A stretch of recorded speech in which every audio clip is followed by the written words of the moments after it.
El ejército israelí tardó 4 de los 6 días que duró la guerra en vencer al ejército egipcio en el Sinaí. Cuando llegó, el 8 de junio, los egipcios estaban dispuestos a aceptar un alto el fuego. Los destacamentos destinados a avanzar hasta el extremo meridional del Sinaí ya no eran necesarios. La marina israelí desembarcó en Sharm el-Sheikh para izar la bandera israelí en los estrechos de Tirán.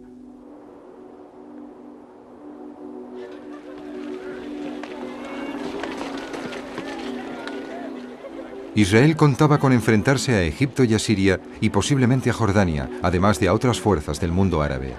No tenía capacidad de lucha para enfrentarse a 2 o incluso a 3 enemigos a la vez. Así que adoptó la estrategia napoleónica de la posición central.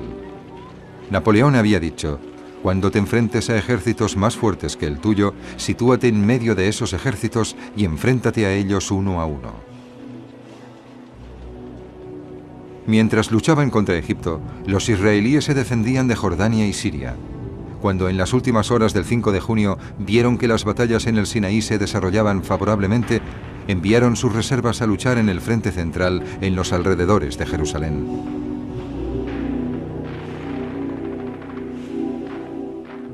El ejército jordano, con algo de ayuda de Egipto, contaba con 6 brigadas de infantería para la defensa del margen occidental, 3 en Samaria, al norte, 2 en Jerusalén y 1 en las colinas de Judea, al sur de Belén. Había otra brigada de reserva cerca de Jericó. La fuerza de ataque jordana estaba formada por 2 brigadas acorazadas, la 40ª brigada en el Valle del Jordán y la 60ª brigada lista para unirse a las fuerzas egipcias en el sur. Cuando el ataque israelí derrotó completamente a las fuerzas egipcias en el desierto del Negev, la 60ª brigada quedó libre para atacar a los israelíes en los alrededores de Jerusalén. Los israelíes se enfrentaron a Jordania con la enorme brigada Jerusalén, una brigada de infantería de reserva cerca del aeropuerto de Lot y una brigada de infantería de reserva cerca de Netanya, en la zona más angosta de Israel. Se les podía sumar una división de las fuerzas que luchaban contra Siria en el norte. Eso bastaba para defenderse del pequeño pero bien entrenado ejército jordano, pero no eran suficientes para atacarlo.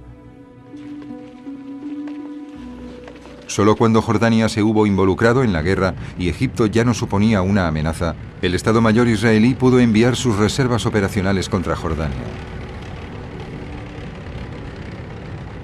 La fuerza de ataque contra Jordania estaría compuesta por la 10ª Brigada Mecanizada, bajo las órdenes del coronel Uri Ben-Ari, de origen alemán, el padre de los cuerpos acorazados israelíes. A Ben-Ari, muy aficionado a los cigarros, le llamaron como reservista para liderar el ataque acorazado contra Jerusalén. Junto a él iban los paracaidistas de reserva de la 55ª Brigada, que estaban preparados para saltar sobre Egipto, pero que no llegaron a ser movilizados. Ben-Ari llevó a sus fuerzas mecanizadas a través de las accidentadas colinas al norte de Jerusalén, cortando el margen occidental por el medio en la mañana del 6 de junio. Al mismo tiempo, la brigada israelí del aeropuerto de Lot se dirigió a la antigua fortaleza británica de Latrun y se la arrebató a los comandos egipcios. El rey Hussein, animado por sus aliados, lanzó un ataque aéreo contra los israelíes. Cuando pensamos en el rey Hussein, tenemos que recordar la dualidad política de la posición jordana. Jordania controlaba lo que iba a convertirse en el margen occidental y tenía serias dudas tanto de los motivos de Siria como de los de Egipto. Para que Jordania continuara la lucha y prosiguiera los ataques contra los israelíes, Nasser mintió descaradamente al rey Hussein. El presidente egipcio hizo cuanto pudo para convencer al rey Hussein de que las fuerzas aéreas israelíes habían sido derrotadas por completo, cuando éstas en realidad habían asestado un duro golpe a Egipto. Nasser le dijo a Hussein que el 70% de las fuerzas aéreas israelíes, una parte muy importante de las fuerzas enemigas, había sido destruido. Y el rey jordano se vio obligado a involucrarse. De hecho, si analizamos el factor geopolítico de la situación, es imposible imaginar cómo Hussein podría haber evitado hacerlo. En cuanto las fuerzas aéreas israelíes finalizaron sus misiones en Egipto y Siria, se centraron en Jordania y destruyeron las fuerzas aéreas de este país.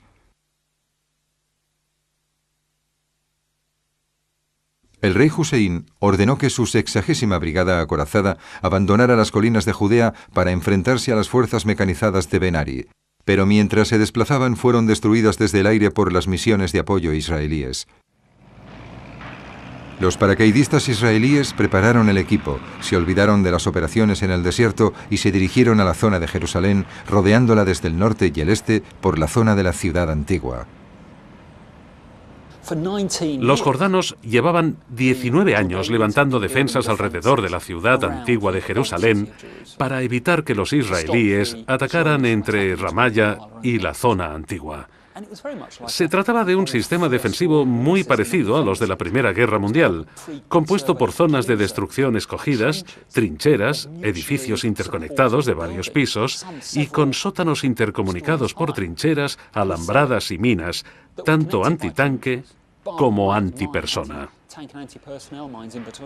Así que era francamente difícil conquistarla, pero eso fue exactamente lo que hicieron los israelíes en la batalla de la colina de la munición.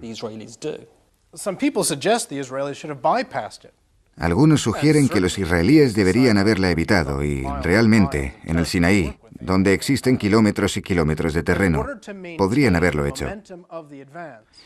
Pero para no perder el impulso del avance, la Brigada 55 de paracaidistas israelí tuvo que atacar la colina de la munición y estar dispuesta a sufrir numerosas bajas durante la batalla para lograr rodear el perímetro norte de Jerusalén.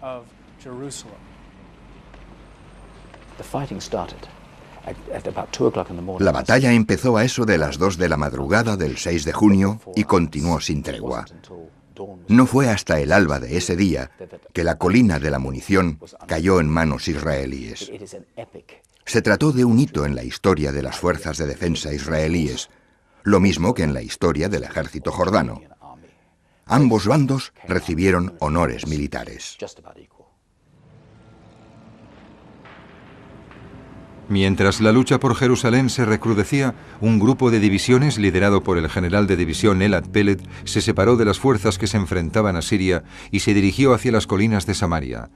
Lentamente, una brigada consiguió vencer unas defensas jordanas muy bien organizadas, cruzó Jenin, libró una batalla encarnizada en Kabatilla y siguió hacia Nablus. Otra brigada avanzó por el este también hacia Nablus, donde los ciudadanos les dieron la bienvenida al tomarlos por jordanos. Las secciones de las fuerzas aéreas israelíes encargadas de interceptar al enemigo acabaron con los grupos del ejército jordano que pretendían llegar como refuerzos a Samaria y a Jerusalén. La noche del 6 al 7 de junio, el gobernador jordano de Jerusalén se dio cuenta de que los refuerzos no iban a llegar y empezó a retirar sus tropas de la ciudad. A las 8:30 de la mañana, hora local del 7 de junio, los paracaidistas en reserva de la 55ª Brigada israelí iniciaron el ataque. 2 batallones subieron a lo alto del Monte de los Olivos, cerca del Hospital Augusta Victoria, y se desplazaron por la cumbre hasta el Valle de Cedrón, mientras un tercer batallón avanzaba rodeando los muros de la ciudad antigua. El tercer batallón, liderado por el comandante de brigada, el coronel Motagur, cruzó los muros de la ciudad por la puerta de San Esteban y se dispersó por las estrechas callejuelas de la ciudad antigua. A las 10 de la mañana del 7 de junio, la ciudad antigua había caído en sus manos. Fuerzas de la Brigada Jerusalén avanzaron hacia el sur cruzando Belén y Hebrón hasta las colinas de Judea. La 10ª Brigada de Ben Ari se dirigió al norte por el Valle del Jordán. Los israelíes habían perdido 550 hombres y tenían 2.500 heridos. Jordania sufrió 6.000 bajas entre muertos y desaparecidos. Se había perdido la mitad de la parte más poblada del reino hashemita. El rey Hussein, traicionado por la falsa información de los egipcios y por las vagas promesas de ayuda por parte de Siria, aceptó el alto el fuego a las 8 en punto de la tarde de la tercera jornada de la guerra de los 6 días. Siria había iniciado esta guerra. Egipto había atacado para demostrar que era más agresivo que Siria. Estos 2 países habían forzado al rey Hussein a atacar a su vez. Israel había derrotado al ejército egipcio en 4 días y al jordano en 3.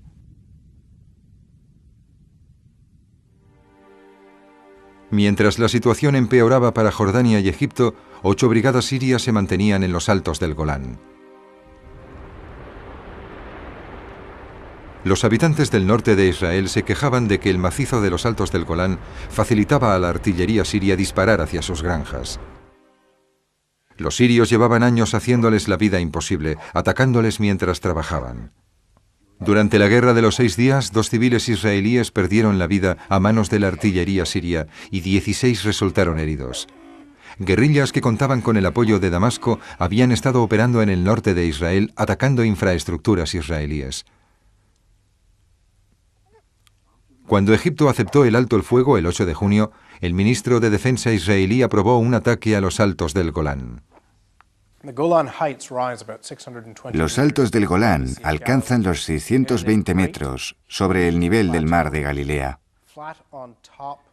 Es una meseta inmensa, con la cima llana, cubierta de piedra volcánica, surcada por barrancos y cañones profundos, que se alza ante la Baja Galilea, en Israel.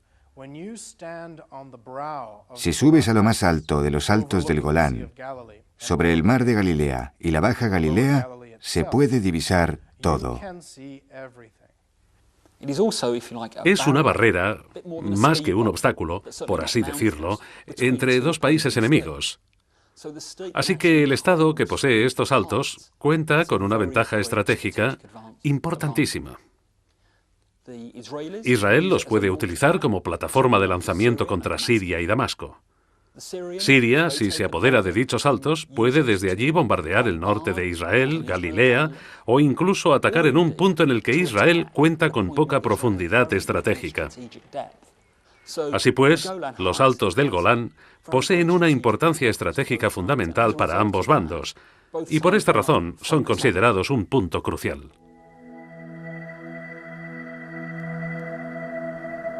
La gran meseta de los altos del Golán está rodeada por el escarpado cañón de Yarmouk al sur.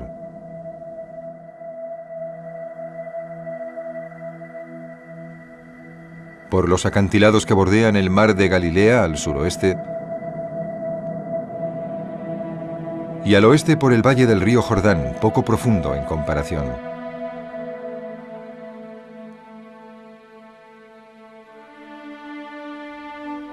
La cara sur de los altos está cortada por cañones profundos que hacían prácticamente imposible hacer circular a los tanques fuera de la única vía practicable. El ejército sirio defendió los altos con 3 grupos de brigadas.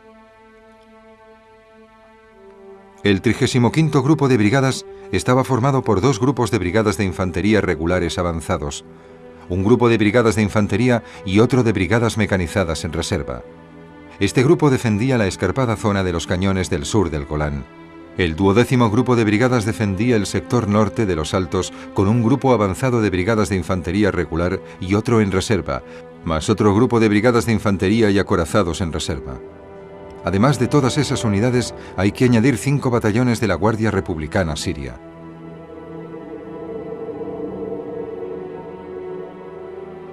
Las brigadas de infantería se hallaban en búnkeres de hormigón bien escondidas y listas para atacar.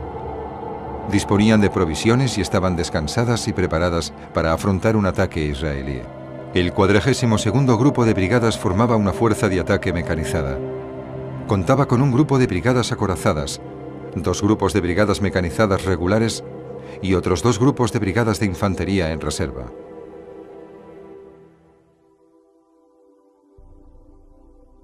Esta fuerza de ataque estaba en reserva a lo largo del eje que unía Damasco con la ciudad de Quneitra.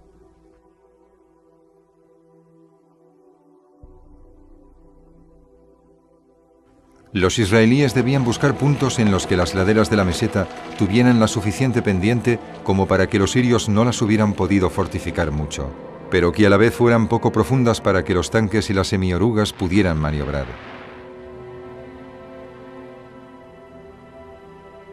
Los israelíes enviaron 2 grupos de división a los altos del Golán.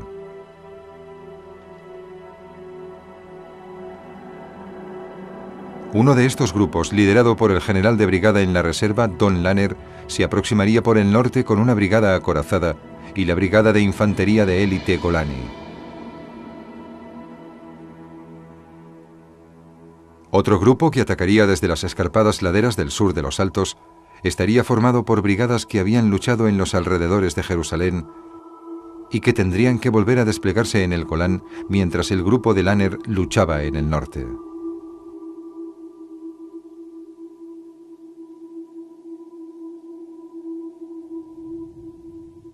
Contarían con el apoyo de las fuerzas aéreas israelíes, que bombardearían las posiciones sirias en los altos del Golán los 2 días anteriores al ataque.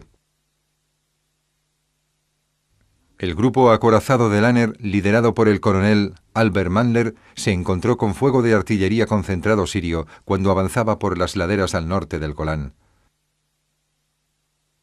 En su flanco se encontraban los jóvenes reclutas de la brigada Golani, que habían acabado con las posiciones defensivas sirias en Tel Faer.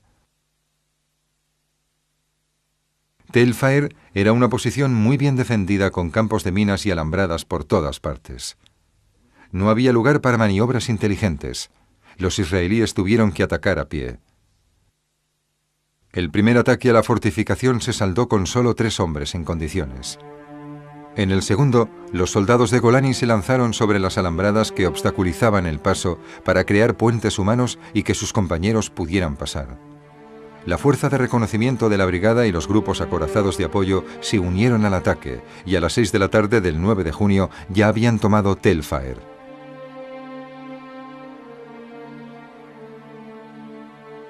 Al final del primer día, los israelíes habían tomado la parte norte de los Altos.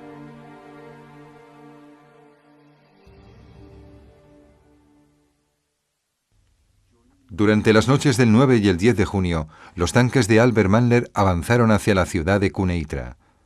Mientras luchaban, parte de la 55ª Brigada de Paracaidistas en la reserva y fuerzas mecanizadas avanzaban hacia el norte desde el frente jordano, que había quedado en calma, para unirse a la batalla. Durante esa noche de complejas maniobras, el régimen sirio hizo retroceder discretamente a su principal fuerza de ataque mecanizada, el 42º Grupo de Brigadas, para que se situaran más cerca de Damasco.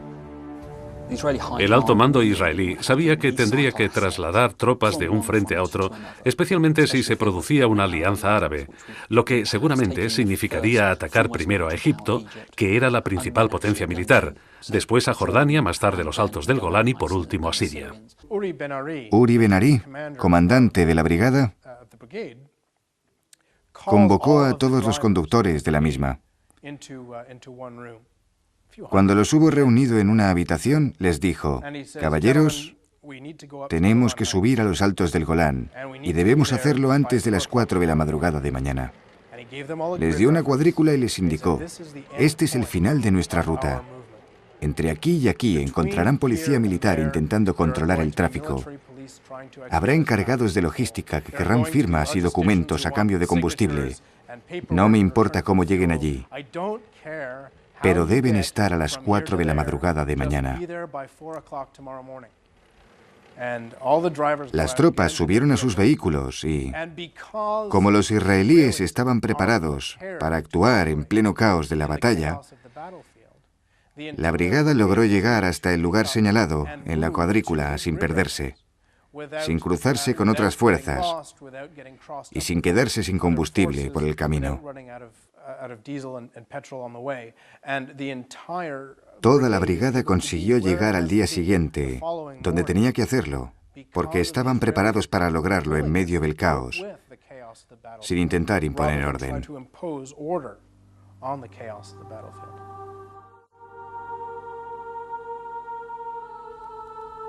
Parte de 2 grupos de brigadas llegaron al centro del Golán a primera hora de la mañana del 10 de junio. Después de comer, una unidad israelí reunida a toda prisa inició un ataque desde el sur, subiendo por los empinados barrancos y avanzando por el adusto terreno.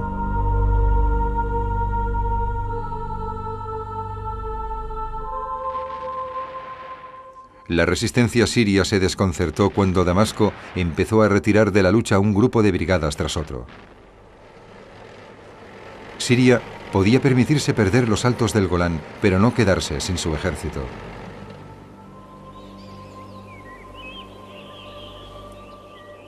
La noche del 10 de junio, Siria e Israel acordaron el alto el fuego. 2.500 soldados sirios habían perdido la vida. 5.000 habían resultado heridos y 591 habían caído prisioneros. 127 israelíes habían muerto y 600 habían resultado heridos en el enfrentamiento. Tras la guerra de los 6 días, Israel por fin poseía defensa en profundidad. Tenía territorios con los que podía negociar la paz, negociar el reconocimiento. Por primera vez en su historia, tenían zonas de separación alrededor de su propio estado inicial. Que el Sinaí estuviera ocupado por los israelíes era algo extraordinario. Quizá no tuvieran suficientes tropas para ocuparlo como era debido. Quizá eso les hacía sentirse demasiado orgullosos. Pero entre 1967 y 1973, el Sinaí fue una zona de separación absolutamente crucial. También habían arrebatado los Altos del Golán de manos sirias, un punto absolutamente vital y estratégico que brindaba a Israel todo tipo de ventajas al norte, y además habían conseguido el margen occidental, una zona de gran importancia operativa, estratégica y religiosa. Pero Israel tenía un gran problema. Había ocupado el margen occidental, que tenía una gran cantidad de población palestina. Eso le iba a crear toda clase de dificultades porque no solo la comunidad internacional no reconocería esa anexión israelí, sino que dentro de la misma sociedad israelí, algunas voces discutían que el margen occidental era parte del territorio israelí y debía ser colonizado.